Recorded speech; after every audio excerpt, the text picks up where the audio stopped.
तर hello guys, मी कोमल आणि स्वागत आहे तुमचं माझ्या एका मिनी व्लॉगमध्ये.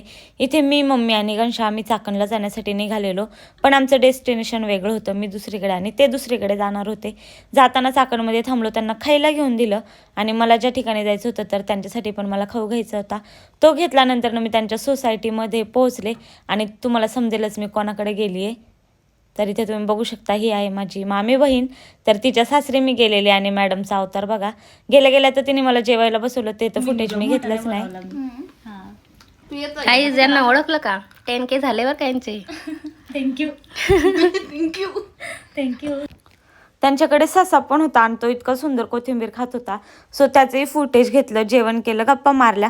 नंतरनं बाहेर जाण्यासाठी निघालो. तर हे सुंदर असं मंदिर होतं गणपती बाप्पाचं. नंतरनं इथे चाकणची बाजारपेठ लागते आणि मी गेलेली चाकणच्या चक्रेश्वराच्या मंदिरामध्ये.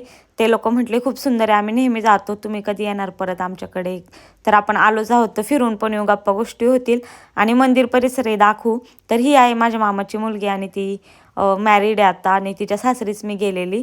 तर आमच्या दोघींची मज्जा मस्ती चाललेली आणि नंतर आम्ही मंदिरात वगैरे गेलो. देवा मला पाव रे गण पाव रे. त्या मंदिरामध्ये अजूनही काही छोटे मोठे मंदिर आजूबाजूला आहे. नंतर वेळ आली मेन मंदिरामध्ये जाण्याची, जे की आहे चक्रेश्वराचं मंदिर. हे ऐतिहासिक मंदिर आहे. त्यांनी मला बऱ्यापैकी माहिती सांगितली, पण मला एवढं प्रॉपर माहिती नाही म्हणून मी इथे काही सांगत नाही. पण तुम्ही गुगलला वगैरे सर्च करू शकता, माहिती मिळून जाईल. आणि मी माझ्या आयुष्यातली सगळ्यात मोठी शंकराची पिंड पहिल्यांदा बघितली होती. मी खूप साऱ्या महादेवाच्या मंदिरात गेली आहे, पण ही पिंड खूप अशी वेगळीच होती, खूप सुंदर. नंतर भस्म लावला आणि बाहेर आलो. तर जिथे शिवाचं मंदिर आहे तिथे पाणी हे पाहायलाच मिळतं आपल्याला. सो असा काहीसा तिथला बाहेरचा व्ह्यू होता.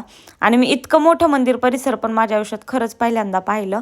म्हणजे पाहिलेत मंदिरं, पण असं इतकं छान मंदिर, म्हणजे बाहेरचा परिसर वगैरे खूप सुंदर होता. आणि हे तुळशी वृंदावन पण मला खूप जास्त आवडलं. फक्त त्याला थोडं मेंटेन करायची गरज मला वाटते. नंतर तिथे बाहेरच तुळजाभवानीचं पण मंदिर होतं, पण तेही लॉक होतं, ते थोडंसं नाही आवडलं मला, पण ठीक आहे. नंतर काहीसा आमचा फोटोशूट चालू झाला, इथं आम्ही सेल्फ्या वगैरे घेतला आणि नंतर घरी आलो तर ह्यांच्या लग्नाचा अल्बम आलेला आणि तो पण मला पाहायचा होता, कारण की 2-3 दिवसच आधी आलेला तो पण. आणि मी इथे बघू शकता लग्नामध्ये होते मग, आणि माझा एक खूप मोठा फोटो पण अल्बममध्ये लावला आहे दादानी. सो ते पाहून मला खूप छान वाटलं. आणि जेवणामध्ये तर एवढं सागर संगीत असं जेवण होतं आणि खूप जास्त चविष्ट पण होतं. सो एवढं खायचा घाट त्यांनी माझ्यासाठी घातलेला. आणि तुम्हाला माहिती आहे मी खायला किती विके, पण तरी मी मजबूत खाल्लं सगळ्यांसोबत. आम्ही गप्पा गोष्टी वगैरे केल्या, इथे तुम्ही बघू शकता. आणि नंतर मी घरी यायला निघाले. So that's it for today. भेटूया नवीन व्हिडिओसोबत.